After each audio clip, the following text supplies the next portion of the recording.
दिनेश की हो रहा है न्यूज़ टाइम में आपका बहुत बहुत स्वागत है। राज्यसभा के अंदर किसानों के 2 बिल पास कर दिए गए। हल्ला गुल्ला हंगामा हंगामा इस कदर बढ़ा कि एकदम वायलेंट सीन सामने आए देखने में, और वहाँ पे बिल्स को भी फाड़ दिया गया और ख़ासतौर से रूल बुक को फाड़ दिया गया। हंगामा इस कदर हुआ कि जहाँ पे डेप्यूटी स्पीकर जो कि ऑर्गेनाइज कर रहे थे सारी की सारी जो राज्यसभा की मीटिंग, वहाँ पे वोटिंग भी नहीं करने दी गई, उन्होंने परमिशन नहीं दी और वॉइस वोट से किसानों के बिल पास करवा दिए। लोकतंत्र के लिए आज काला दिन था। लोकतंत्र के लिए आज देखा जाए तो उसकी हत्या कर दी गई। कहीं ना कहीं ऐसा लगता है कि किसानों के मुद्दे के ऊपर सरकार एक ऐसी जिद के ऊपर आ गई कि वो किसी की सुनने को तैयार नहीं थी। मैंने एक जिद के ऊपर हम हिंदुस्तानी पे आर्टिकल किया था, वो एक एपिसोड किया है, उसको आप देख सकते हैं। दरअसल हम एक क्या कहते हैं कि पीरियड में आ गए हैं, एक ऐसे दौर में आ गए हैं जहां पे लोग किसी की सुनने को तैयार नहीं हैं। सरकारें जनता की सुनने को तैयार नहीं हैं, बात करने को तैयार नहीं हैं। कोई समझौते की तो बात छोड़िए, कोई डिस्कशंस हो जाए वो करने को तैयार नहीं है। वो समझते हैं हम सर्वे सर्वा है, खुदा बन गए हैं और जो वो कहेंगे, जो उन्हें ठीक लगता है वही करेंगे। जब हम एक ऐसी अवस्था में पहुंच जाएं, ऐसी कंडीशन में पहुंच जाएं जहां सरकार सुनने को तैयार नहीं, मोदी सरकार की ये हालात हैं और समस्याएं उसके बाद होंगी। जब बड़े बड़े बिल पास किए जाते तो समन्वय से किए जाते, सौहार्द से किए जाते, बातचीत के रास्ते के द्वारा किए जाते। लोकतंत्र का मतलब ही बातचीत होता है, समझौता होता है, एक दूसरे की बात सुनना होता है। लेकिन इस सरकार ने एक ऐसे लोकतंत्र को जन्म दे दिया है जहां पे दूसरा हिस्सा एग्जिस्ट नहीं करता है, जहां पे जहर और नफरत की राजनीति हो रही है, जहां पे जो उनका मन चाहेगा वो करेंगे। बहुत सारे दल जो बीजेपी के साथ यहाँ भी जुड़ गए, बीजेडी, बीजू जनता दल, वो तो दरअसल ऐसा लगता है कि इससे शैडो ऑफ बीजेपी। वो बीजेडी कहना ही बेकार है। मैंने कभी उनके नेता से किसी भी उनका जो लीडर हैं नवीन पटनायक वगैरह या बाकी एमपीज हैं, मैंने उनको कभी बीजेपी के खिलाफ, सरकार के खिलाफ बोलते देखा ही नहीं।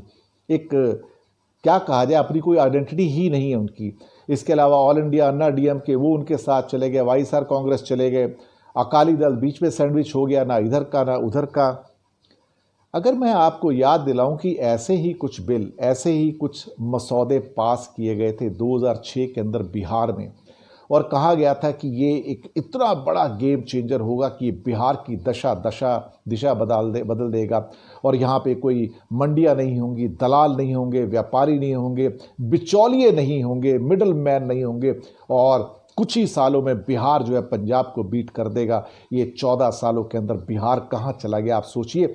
ये दो एग्जाम्पल, एक बिहार का और एक अमेरिका और यूरोपियन यूनियन का एग्जाम्पल है, जहाँ पर आप सोचिए इंडिया में एक किसान को $200 प्रति वर्ष का एक सब्सिडी मिलता है सरकार की ओर से फर्टिलाइजर सीड्स के ऊपर, बिजली के ऊपर। वही अमेरिका और यूरोप में $60,000 का सब्सिडी मिलता है एक किसान को। आप सोच सकते हैं, वहाँ पर भी खुली छूट थी और वहाँ भी किसान बर्बाद है और सब कुछ वॉलमार्ट और उन जैसी कंपनियों के हवाले कर दिया गया है। अगर ये सरकार की $60,000 की सब्सिडी उनको ना हो सालाना की, तो किसान तो आत्महत्या कर लेंगे, मर जाएंगे वहाँ पर। और वहाँ की सारी जो खेती वैसे ही बर्बाद पड़ी है इसी कारण से।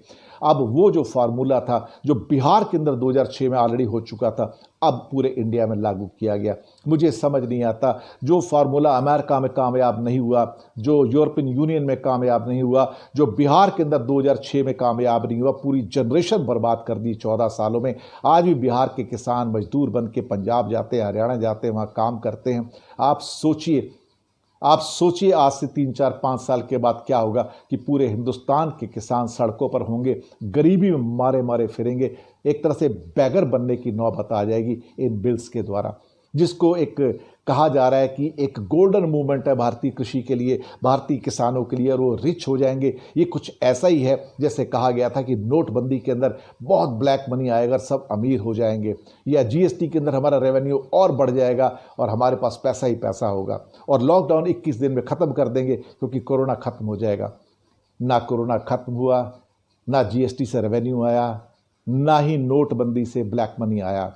और ना ही इससे कुछ होगा, क्योंकि ये फार्मूला, ये जो केंद्र सरकार ने लागू किया है, लोगों को याद नहीं है 2006 में बिहार में लागू किया जा चुका है। वहाँ मंडियाँ और एपीएमसी समाप्त कर दी गई थी, बिचौलिए समाप्त कर दिए गए थे, लेकिन बिहार की हालत 14 सालों में और बदतर हो गई। अब इसके द्वारा क्या होगा कि प्राइवेट मंडियां भी आएंगी और गवर्नमेंट की मंडी आएंगी, और दो पार्ट के बीच में भारत का किसान और पिसेगा।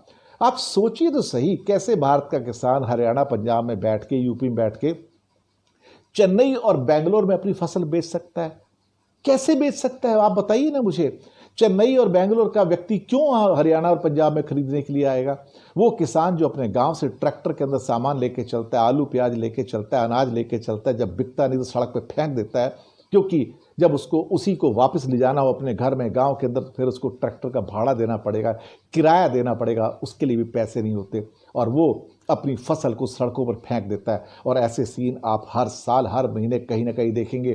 कहीं आलू सड़कों पर पड़े सड़ रहे हैं, कहीं प्याज सड़ रहे हैं, कहीं सब्जी सड़ रही है, कहीं दूध फेंका जा रहा है। ये भारत के किसानों की हालत है। और लोग सोचते हैं कि इसके द्वारा बिचौलिए खत्म हो जाएंगे और एक क्रांति आ जाएगी। क्रांति नहीं आ जाएगी। दरअसल देखा जाए तो किसानों की दुर्गति का, उनको दुष्चक्र में फंसाने का, उनको कॉरपोरेट जगत के हाथों गुलाम बनाने का एक नया दौर स्टार्ट हो गया है। जो बिहार में नहीं हुआ 2006 में, जो अमेरिका में नहीं हुआ, जो यूरोपियन यूनियन में नहीं हुआ, वो भारत में भी कामयाब नहीं होगा। आप फेल्ड मॉडल को इंडिया में लेके आए हैं। फेल्ड मॉडल इंडिया पहले 2006 में आजमाया जा चुका है और दोबारा से फिर वही हुआ है। ये काला दिन है भारतीय लोकतंत्र के लिए, भारत के किसानों के लिए, पूरे भारत के लिए। जहां पर वोटिंग तक नहीं कराई गई राज्यसभा के अंदर, वो भी इनकार कर दिया गया, वॉइस वोट से पास कर दिया गया। आप सोच सकते हैं इससे ज़्यादा शर्मनाक दिन भारत के लिए और क्या हो सकता है। ये है किसान की हालत भारत के अंदर। शुक्रिया आपका।